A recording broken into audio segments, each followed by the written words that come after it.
Hola, ¿cómo están? Como se habrán dado cuenta, volví de mis vacaciones, así que el día de hoy vamos a volver a participar en el taller de cuidadores y específicamente el día de hoy vamos a ver un tema que tiene que ver con nuestras emociones y nuestros pensamientos. Y el tema se llama gestión de emociones y pensamientos en el proceso de ser cuidador. Ustedes como cuidadores muchas veces tienen que sobrellevar emociones y pensamientos, uno que tienen que ver con su vida cotidiana, con las actividades que realizan, pero hay otros que tienen que ver netamente con el hecho de cuidar a una persona mayor, ya sea si tiene una dependencia leve, si es autovalente o quizás tiene una dependencia mayor. Cuando nosotros hablamos sobre una emoción, nos referimos a un estado afectivo que experimentamos acompañado de cambios biológicos de origen innato o influidos por la experiencia. ¿A qué se refiere con esto? Cuando nosotros tenemos una emoción, estamos obviamente en un estado afectivo, pero lo que experimentamos obviamente va acompañado de cambios biológicos. Por ejemplo, si yo me siento avergonzada, que eso podría ser una emoción, cuando siento vergüenza, generalmente eso va acompañado de un cambio biológico, que es que uno se pone roja, que uno se siente como más acalorada, eso se considera un cambio biológico. Y esto puede tener un origen innato, es decir, que uno nace con eso, o es influido por la experiencia. ¿A qué se refiere con esto? ¿O en qué situaciones uno ve esta distinción? Cuando uno, por ejemplo, siente miedo, uno puede sentir miedo por un origen innato. El miedo, por ejemplo, a las serpientes es algo que la mayoría de seres humanos tiene. Es un miedo casi biológico, en comparación con que existen otros miedos que son influidos por la experiencia. Si alguien fue mordido por un perro, lo más probable es que le tenga miedo a los perros cuando crezca. Entonces, hay emociones que nosotros sentimos de forma innata y otras que tienen que ver con la experiencia que hemos tenido a lo largo de la vida. Y cuando hablamos de estas emociones, las emociones son un proceso, no es solamente una situación que sucede en un instante, es un proceso que implica tres aspectos muy importantes. Un aspecto es el aspecto cognitivo, otro es el fisiológico o biológico y el otro es el conductual. ¿Y por qué una emoción implica estos tres aspectos? Por un lado, implica la parte cognitiva, porque mi emoción impacta o condiciona mi función cognitiva. Por ejemplo, yo cuando cierta emoción, mi atención y mi memoria funcionan de una manera. Cuando uno se siente alegre, generalmente percibe, atiende a las cosas que te generan mayor placer. Cuando uno siente pena, generalmente lo que hace es empezar a recordar instancias que le dan mayor tristeza. Nuestra mente está configurada para pensar cosas en base a cómo nos sentimos. Por eso nuestra emoción condiciona nuestra cognición, nuestro pensamiento.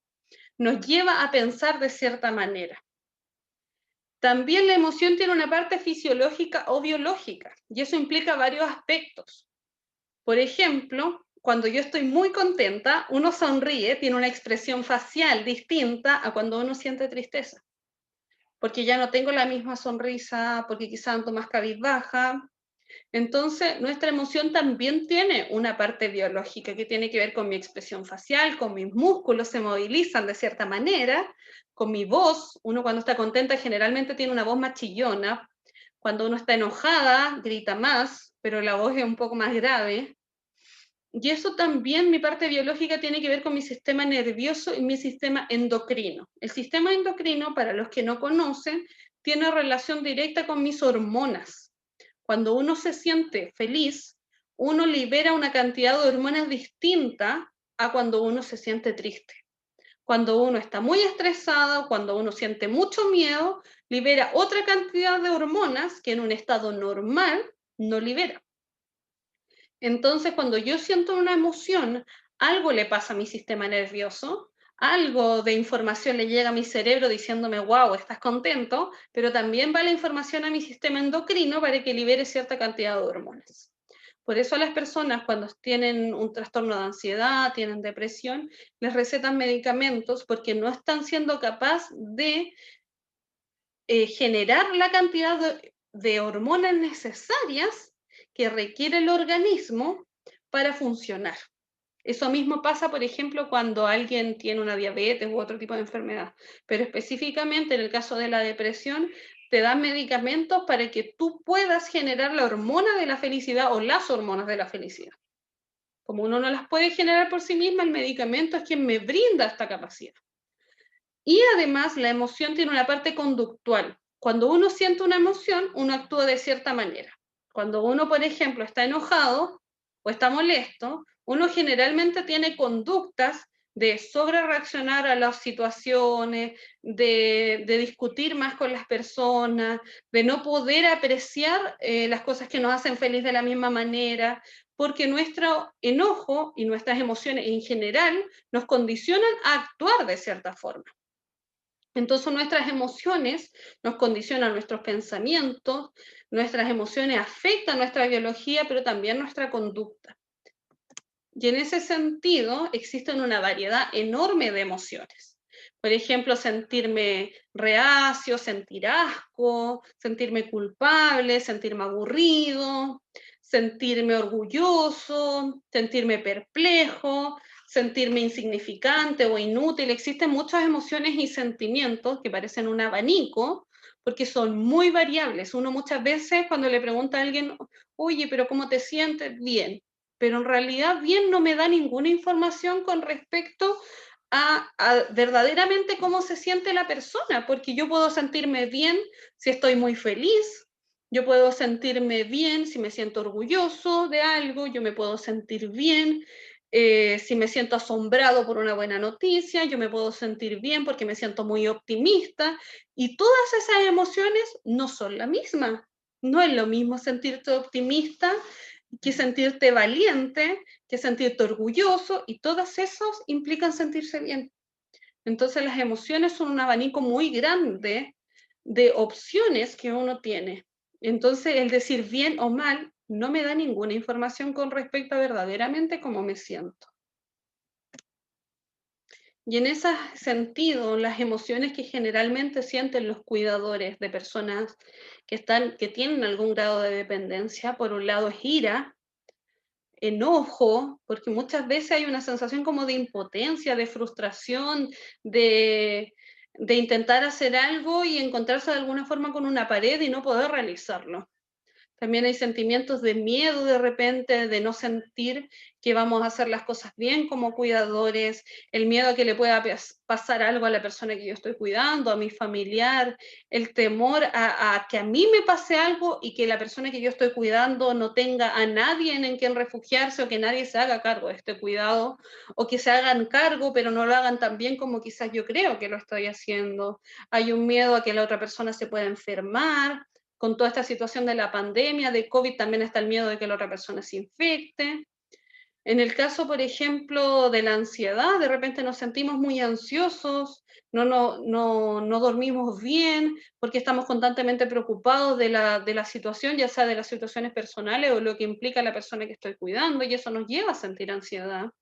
Muchas veces nos sentimos culpables porque nos gustaría hacer algo mejor y al final no lo hacemos, nos sentimos tristes, porque nos gustaría, como yo les decía, de repente cuando uno cuida a alguien, a uno le gustaría hacer algo mejor, a uno le gustaría que la persona a quien uno está cuidando estuviera lo mejor posible, y eso no siempre se puede hacer, ya sea porque la otra persona no ha tenido un buen cuidado de su salud, porque tiene enfermedades crónicas, o porque no puede acceder a un buen sistema de salud, y eso muchas veces nos entristece de repente ver cómo la persona, que ya sea mi mamá, mi papá, mi hermano, se va deteriorando tanto. Eso nos entristece no poder brindarle más, nos entristece no poder brindarle quizás una mejor calidad de vida, nos entristece muchas veces ver la condición que la persona está, que en algún momento uno lo vio tan bien, tan fuerte, tan independiente, y verlo cómo se encuentra en estos momentos, eso nos causa tristeza muchas veces como cuidadores.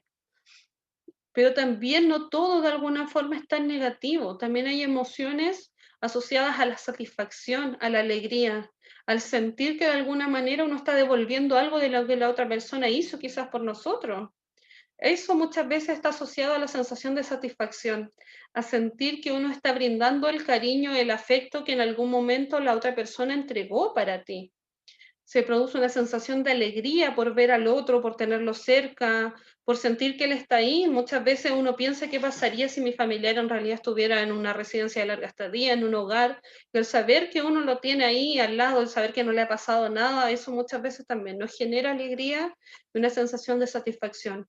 No todas las emociones asociadas al cuidado tienen que ver con carga, con sentirse mal, con sentirse triste o cansado o desganado. También hay otra parte que tiene que ver con lo que te ofrece el cuidar al otro, con lo que te ofrece el vínculo con el otro, la relación. Pero nosotros no somos solamente emoción. Tenemos una parte que tiene que ver con nuestro pensamiento. Yo les decía antes que cuando uno sentía una emoción, uno se sentía una parte biológica, había una parte conductual y había un pensamiento, porque nuestros pensamientos se ven afectados por nuestras emociones. Y eso muchas veces, estos pensamientos que llegan a nuestra mente, nuestras creencias, nuestros esquemas mentales, muchas veces nos llevan a algo que se llama un pensamiento disfuncional, que es un pensamiento no saludable, que es un pensamiento que al final lo que genera más que un beneficio nos genera un malestar. Porque no es la situación específica la que nos genera el malestar, sino la interpretación que nosotros hacemos de la situación. Entonces, nuestra manera de pensar muchas veces es disfuncional o poco funcional o poco saludable o poco adecuada para nuestra salud mental. Por ejemplo, ¿qué tipo de pensamientos hay disfuncionales? Cuando nosotros nos ponemos reglas, cuando nosotros nos imponemos a nosotros mismos un yo debo.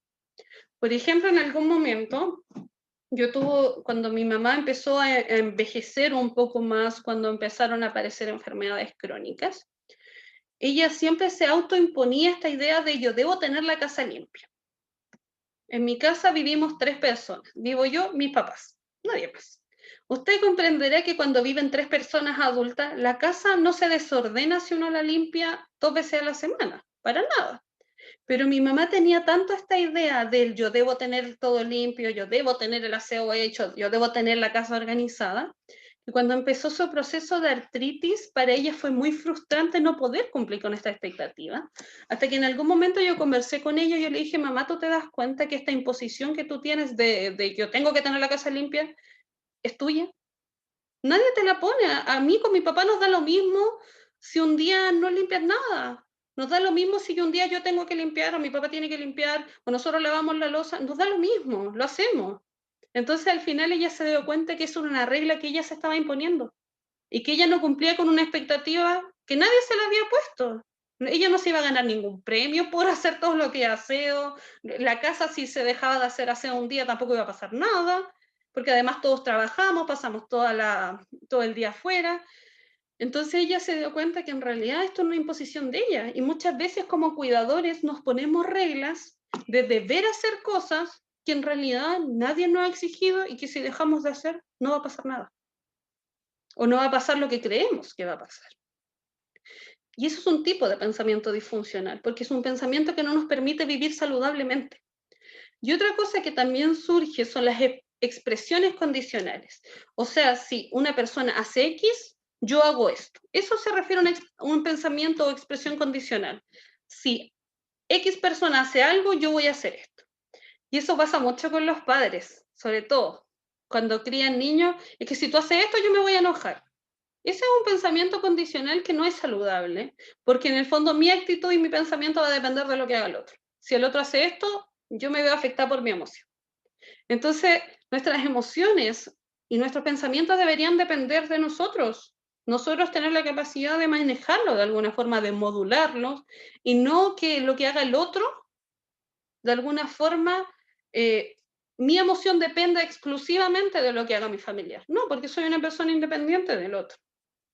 Entonces, muchas veces esa dependencia que se genera emocional nos lleva a tener un malestar emocional y que las cosas nos afecten mucho más de lo que deberían. Y en ese sentido, ¿qué pensamientos disfuncionales surgen generalmente como cuidadores? Por ejemplo, no tengo que enojarme.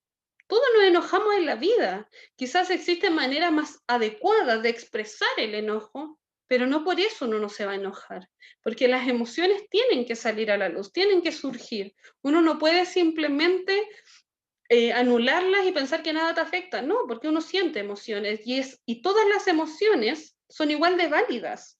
No existen emociones malas, no existen emociones negativas, existen emociones, quizás agradables y desagradables o gratas y no tan gratas, pero siguen siendo emociones. Y esas emociones están ahí para decirnos algo, para transmitir algo, tienen una función. Si yo nunca, por ejemplo, sintiera miedo, que mucha gente dice, me encantaría nunca sentir miedo, yo me pondría a hacer cosas que al final me arriesgaran por la sensación de no tener miedo. ¿Se imagina a alguien no sintiera miedo nunca en la vida? Imagínense la cantidad de situaciones que se expondrían de peligro por no sentir miedo. Entonces nuestras emociones son igual de válidas y por ende vamos al punto 2, siempre tengo que estar bien. No, uno no siempre tiene que estar bien. Hay días en que tiene pena, hay días en que uno trabaja fuera del hogar y pasaron cosas en el trabajo y te afectaron. Uno no siempre tiene que estar bien. Hay días en que uno siente dolor corporal, hay días en que a uno le duele el estómago, hay días en que uno se siente enfermo, hay días en que uno tiene muchas actividades que hacer. No, uno no siempre está bien y está bien no siempre estar bien, porque todas las emociones son igual de válidas. Es igual de válido sentirme un día triste como el otro día estar molesto por algo, situación que pasó, al otro día sentir miedo y al otro día estar alegre. Es muy legítimo, porque todas las emociones deberían tener el mismo espacio en nuestra vida para generar un equilibrio. Otro pensamiento muy disfuncional es la idea de no poder equivocarse. Es que siempre tengo que hacer las cosas bien. Bueno, ¿y si no? Si uno siempre hace las cosas bien, ¿qué hay aprendizaje detrás de eso? ¿Cómo puedo aprender algo si siempre hago las cosas bien? O sea, a los 20 años tengo el mismo aprendizaje a los 25 porque siempre hice las cosas tan bien que nunca aprendí nada. No, uno en los errores aprende. Aprende cosas tanto como pensamientos objetivos, por decirlo de alguna manera. O sea, si yo cocinaba las cosas de cierta manera y me di cuenta que no me funcionó, entonces ese error me permitió aprender que quizás los tallarines se tenían que dejar menos tiempo para que no se quedaran recocidos. Y eso es un aprendizaje. Como también hay otros aprendizajes que tienen que ver con la sabiduría de la vida, con hechos de cómo confiar en las personas, de cómo hablar ciertos temas, tienen que ver con un tema de habilidades. Entonces, los errores, el equivocarse nos permiten obtener un aprendizaje que quizás de otra manera no podríamos obtener. Otro pensamiento erróneo que tenemos, pensar que la otra persona hace algo con el objetivo de fastidiarme, como si el otro estuviese haciendo cada acción que realiza pensando solo en mí. Y no, el otro es una persona independiente de mí, que toma sus propias decisiones, que hace las cosas con un objetivo y que no siempre ese objetivo tiene que ver conmigo.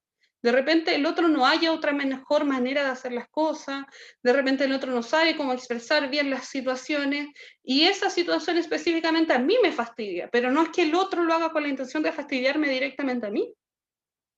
Otro pensamiento disfuncional, si se esforzara podría hacerlo mejor. No siempre el esfuerzo del otro es algo real, porque muchas veces hay situaciones anímicas que no nos permiten tener un mejor desempeño, muchas veces hay situaciones físicas que no me permiten poder esforzarme mejor. Y en ese sentido, aunque uno tenga la intención total de hacerlo mejor, la verdad es que no lo puede hacer mejor porque tiene una condición, ya sea médica, psicológica, que no me permite hacerlo mejor. No siempre todo se trata de esforzarse. Tenemos limitaciones muchas veces. Y otro pensamiento es que él o ella es manipuladora, me manipula. Yo lo he escuchado muchas veces cuando uno cuida a personas con Alzheimer. Piensen que una persona con Alzheimer o con algún tipo de deterioro cognitivo ya no tiene la capacidad de manipular, porque para manipular se requiere un pensamiento muy complejo. De repente las personas lo dicen con los niños, no, es que él es súper, él llora para manipularme. Para manipular a una persona hay que tener un proceso complejo, muy reflexivo, de planificación, de anticiparse, de muchas cosas, de mucho análisis. Un niño de 4 años no va a tener esa capacidad mental. Muchas veces las otras personas hacen las cosas porque no tienen una manera más elaborada de expresar cómo se sienten emocionalmente. Entonces lloran o se enojan o deciden aislarse, deciden no hacer caso, deciden retraerse y no por eso la otra persona lo me está manipulando. La otra persona está expresándose de la mejor manera que puede, que no siempre es la más saludable ni la más adecuada, pero es la que él o ella puede hacer. Entonces el otro, la persona que yo estoy cuidando, no está haciendo eso para manipularme, lo está haciendo porque es la única manera en que logra encontrar cómo expresar lo que está sintiendo. Y en este sentido es importante que ustedes como cuidadores tomen ciertas estrategias para su beneficio emocional y cognitivo. En primer lugar, cuidarse. Si ustedes no se cuidan, no pueden cuidar al otro, porque el cuidado que uno entrega cuando está muy sobrecargado, cuando está muy cansado, es un mal cuidado y el otro resiente esto.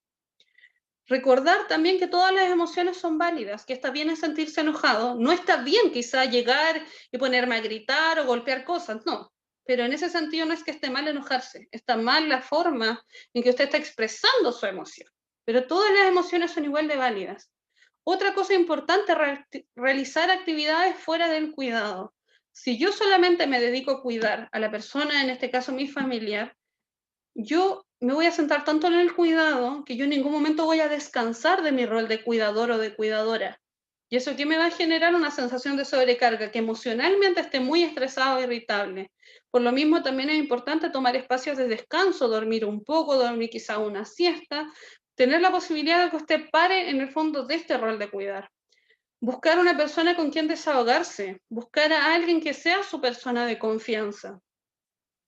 Pensamientos funcionales, cambiar estas ideas que yo les mencionaba recién, estos pensamientos disfuncionales por pensamientos que sean más adaptados. Quizás la persona hizo esto por otras razones, buscar otras alternativas del por qué la otra persona está actuando como cree estar actuando.